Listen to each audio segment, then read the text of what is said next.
Halo teman-teman, kembali lagi ketemu dengan Andi di channel King Kosi Raja Kos.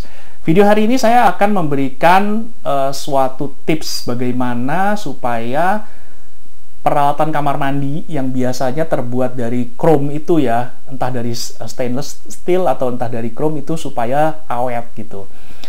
Gimana caranya? Silahkan simak video ini sampai habis.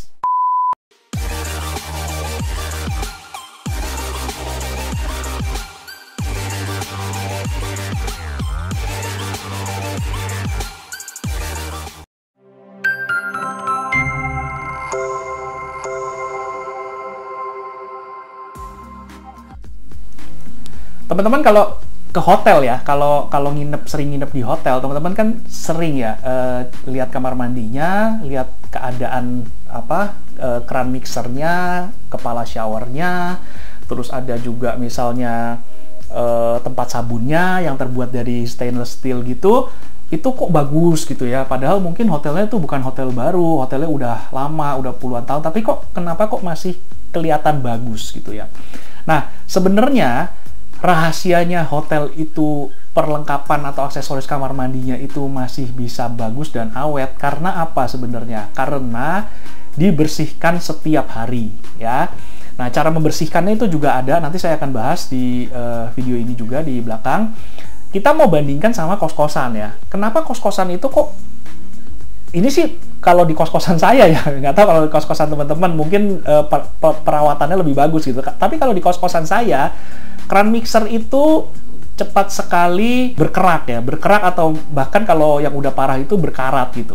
Karena apa? Karena tidak dibersihkan setiap hari. Kalau di hotel tadi kan dibersihkan setiap hari ya, karena setiap kali ada tamu datang, tamu check out itu pasti dibersihkan. Beda sama kos-kosan. Kalau kos-kosan itu kan biasanya kan orang tinggal itu nggak harian ya.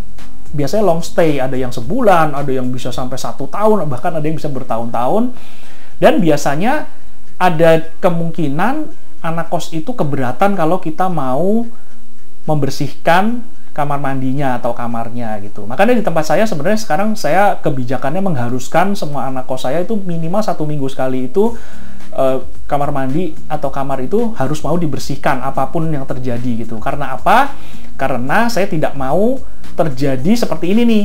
Contohnya nih, saya kasih contoh salah satu kamar kos saya yang anak kosnya nggak mau dibersihkan dengan alasan privacy.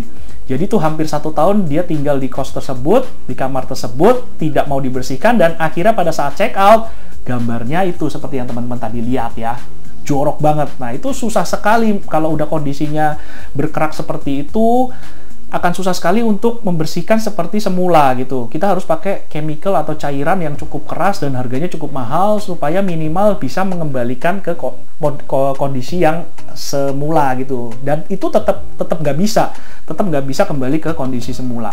Begitu juga dengan aksesoris kamar mandi yang terbuat dari bahan besi atau stainless tadi ya. Nah itu biasanya karatan itu pasti. Terus bercak-bercak bekas sabun atau sampo segala macam, putih-putih segala macam berkerak itu pasti karena jarang dibersihkan. Nah, kalau kita punya kos, kendalanya kita tidak bisa membersihkan setiap hari karena kita juga karyawan kan pasti terbatas. Udah gitu juga kemungkinan anak kos ada yang nggak mau dibersihkan dengan alasan privacy. Itulah yang menyebabkan kenapa kamar mandi biasanya tidak awet itunya, aksesorisnya pasti biasanya sudah berkerak, terus sudah berkarat segala macam. Dan kalau sudah karat itu kan, apalagi kalau lapisan luarnya itu sudah terkelupas, itu kan kita udah nggak bisa tuh perbaiki ya, mau diapain nggak bakal bisa diperbaiki, bisanya cuma diganti gitu. Nah teman-teman, kalau yang hotel tadi yang saya sebut di awal bahwa hotel itu bisa awet, kenapa? Karena tadi ya dibersihkan setiap hari, dan kuncinya adalah kalau kamar mandi itu setelah dibersihkan, misalnya dari kotoran dibersihkan segala macam, itu harus dan wajib hukumnya untuk dikeringkan. Nah, jadi kalau teman-teman punya kos-kosan, karyawannya itu dikasih tahu cara membersihkan kamar mandi yang baik dan benar tuh bagaimana gitu. Jadi nggak cuma disiram, disikat, disabun segala macam terus ditinggal. Itu tetap nanti bercaknya ada gitu. Jadi harus pakai ada kanebo ya. Jadi Kanebo itu menjadi barang yang wajib dibawa oleh si pembersih kamar mandi.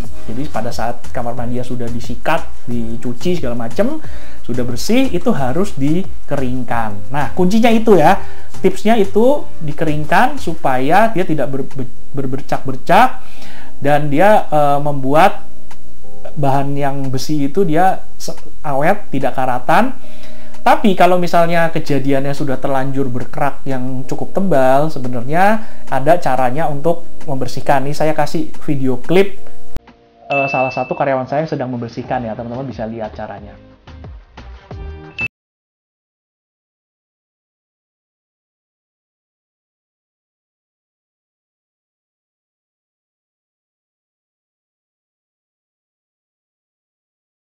Caranya seperti itu. Jadi bisa buat masukan teman-teman kalau membersihkan kamar mandi. Cairannya, chemicalnya pakai apa? Saya tidak akan sebutkan di sini mereknya. Silahkan cari di luaran sana. Banyak sekali merek-merek yang menjual chemical kebersihan untuk yang keraknya sudah tebal seperti itu. Oke teman-teman, sampai di sini dulu video kali ini. Terima kasih sudah menonton. Jangan lupa subscribe, nyalakan lonceng notifikasinya, like juga, komen juga, share juga boleh. Terima kasih sudah menonton. Sampai ketemu di video yang akan datang. Dadah.